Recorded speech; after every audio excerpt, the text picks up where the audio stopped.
Good morning dear students, I hope आप सब ठीक हो। तो वेलकम बैक टू अपनी पाठशाला दुआ ट्यूटोरियल्स। सो आज हम क्या डिस्कस करेंगे? आज हम डिस्कस करेंगे लेक्चर नंबर 2। और ये कौन सा लेक्चर नंबर 2 है? चैप्टर नंबर 7 बीएससी का। तो आज हम डिस्कस करेंगे इक्वेशन के बारे में। हमने जो प्रीवियस लेक्चर पढ़ा उसमें ना पॉलिनोमियल के बारे में पढ़ा था। पॉलिनोमियल एक एक्सप्रेशन है, अलजेब्रिक एक्सप्रेशन, और ये भी एक एक्सप्रेशन है। अब दोनों ही एक्सप्रेशन, दोनों कुछ ना कुछ डिफरेंस तो होगा।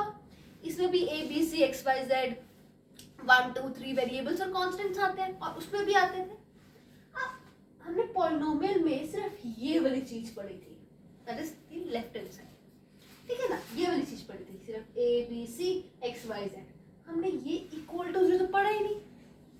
तो पॉलिनोमियल एक इक्वेशन का रूप ले लेता है, एक इक्वेशन में बदल जाता है जब हम उसको इक्वल टू जीरो पुट कर देते हैं। Any polynomial equated to zero is known as equation.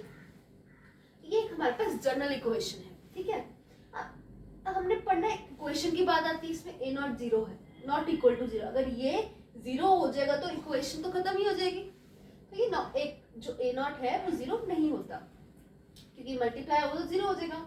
अब ये हमने जनरल इक्वेशन पढ़ी। अब ये जनरल इक्वेशन में हमने एक्सपोनेंट्स की बात करते हैं।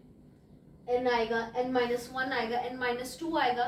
जैसे हमने जो पहले वाली हमने प्रीवियस लेक्चर पढ़े उसमें हमने पढ़ा, जैसे कि अगर हम एक इक्वेशन ले रहे हैं 3x cube plus 4x square plus 7x plus 2, मतलब यहाँ 3 है, x की पावर 3 है, x की पावर 2 है, x की पावर 1 है, और यहाँ x 0 है, मतलब n-1 एंड सो ऑन, मतलब पावर कम होती जा रही है, ठीक है ना। तो ये जनरल इक्वेशन। अब आता है डिग्रीज। डिग्री मतलब कि जो ये ऊपर 2 है या 3 है, डिग्री ऑफ इक्वेशन। अब डिग्री भी क्या होती है? पावर होती है, एक्सपोनेंट्स कह सकते हैं। अब डिग्री में हमने लेनी कौन सी? इसमें पावर तो 3 भी है, 2 भी है, 1 भी है और 0 भी, पर हमने वो वाली पावर लेनी है जो कि हाईएस्ट है, जो कि बड़ा है, बड़ी वैल्यू है। Highest power of the variable x occurring in the given equation। जो भी हमें इक्वेशन दी है जिसमें x की पावर जो है, x की जो वैल्यू है ऊपर, x रेज टू पावर 3 है, x रेज टू पावर 5 है। अगर 5 और 3 है तो बड़ी कौन सी होगी? 5। तो मतलब x की जो वैल्यू होगी, जो हमारे पास डिग्री है, वो 5 होगी, ठीक है। तो हमने देखते हैं जो ज्यादा बड़ा है वही उसकी डिग्री होगी। अब हमने करना क्या है? अगर हमें डिग्री निकालने के लिए कहा जाए तो हम डिग्री निकालते वक्त हमारे पास एक रूल है, फ्री फ्रॉम फ्रैक्शंस और फ्रैक्शनल इंडिसेस। मतलब उसमें कोई फ्रैक्शन नहीं होनी चाहिए, ठीक है ना। x नीचे नहीं आना चाहिए डिनोमिनेटर में, ये x की जो पावर है ये जो फ्रैक्शनल वाली नहीं होनी चाहिए। 2/3, 1/3, 5/3, 7/8 ऐसे नहीं होनी चाहिए, सिंपली होनी चाहिए, सिंपल होनी चाहिए। होल नंबर्स की बात कर रहे हैं, 5 6 7 8, ठीक है। तो अब हमने क्या करना है? जैसे हमें ये दी है, ये एक इक्वेशन दी है। अब हमें कहा है कि भाई इसकी डिग्री ऑफ इक्वेशन निकालो। अब इसमें हाईएस्ट पावर हम कहेंगे भाई 3 है, यहाँ 2 है, यहाँ 1 है, यहाँ 0 है, यहाँ पे 1 है, यहाँ पे -1 है, -2 है, तो मतलब कि 3 होगी भाई, हाईएस्ट 3 है। पर ऐसा नहीं। अब हमने कहा कि भाई फ्री फ्रॉम फ्रैक्शंस। अब ये फ्रैक्शन आ गई ना, तो इसको हम जैसे हम डिनोमिनेटर में हम एलसीएम ले लेते हैं, तो इसको सॉल्व करेंगे। और अब हाईएस्ट कौन सी आ रही है पावर? That is 5। अब कहाँ 3 कहाँ 5, ठीक है ना। तो आपको पहले इसे सॉल्व करना है, तभी हम डिग्री ऑफ इक्वेशन निकाल सकते हैं। अब सिमिलरली ये वाला x raise to power 2/3 + 1 = 2x। अब इसको भी हम पूरी तरह सॉल्व करेंगे, इसको इधर ले आएंगे और हम पावर वगैरह लेंगे तो हमारे पास ये इक्वेशन बन जाएगी, ठीक है ना। क्यूबिंग वगैरह जैसे हम करते हैं ना, तो ये वाली इक्वेशन में अब हम कहेंगे इसमें 2/3 है और यहाँ 1 है, पर यहाँ पे जो हमने सॉल्व किया इसमें तो हमारे पास हाईएस्ट पावर 3 आई ना, तो 3 is the degree of equation, जो भी हाईएस्ट पावर होगी। अब आता है non zero constant polynomial. Non zero मतलब कि जीरो नहीं होगा, कांस्टेंट मतलब कि जो भी हमारे पास काउंटिंग है 1 2 3 एंड सो ऑन। जैसे कि अगर हम 3 के साथ लेकर चलते हैं, एग्जांपल लेते हैं 3।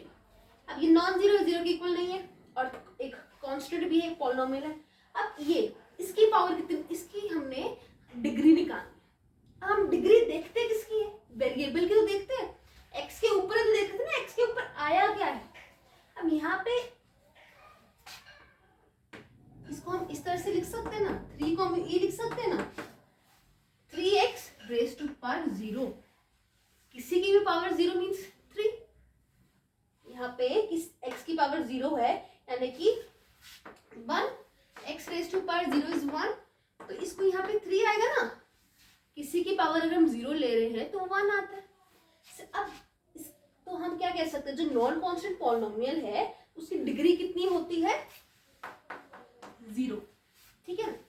अब जीरो पॉलिनोमियल हमने पहले वाले प्रीवियस लेक्चर में पढ़ा है। जीरो पॉलिनोमियल होता क्या है, जीरो पॉलिनोमियल वो जिसमें जो कोफिशिएंट्स हैं a0 a1 and so on an वो 0 होंगे, मतलब 0 x raise to power 0 plus and so on, इस तरह से लिखेंगे ना, 0 आएगा, इधर 0, इधर भी 0, इधर भी 0, तो मतलब हम उसे डिफाइन नहीं कर सकते, तो हम इधर क्या लिखेंगे,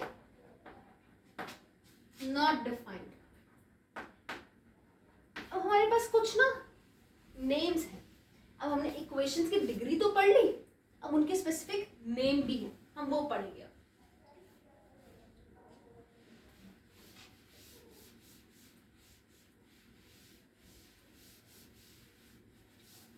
अब जैसे कि अब वो इक्वेशन जिसमें 1 डिग्री हो,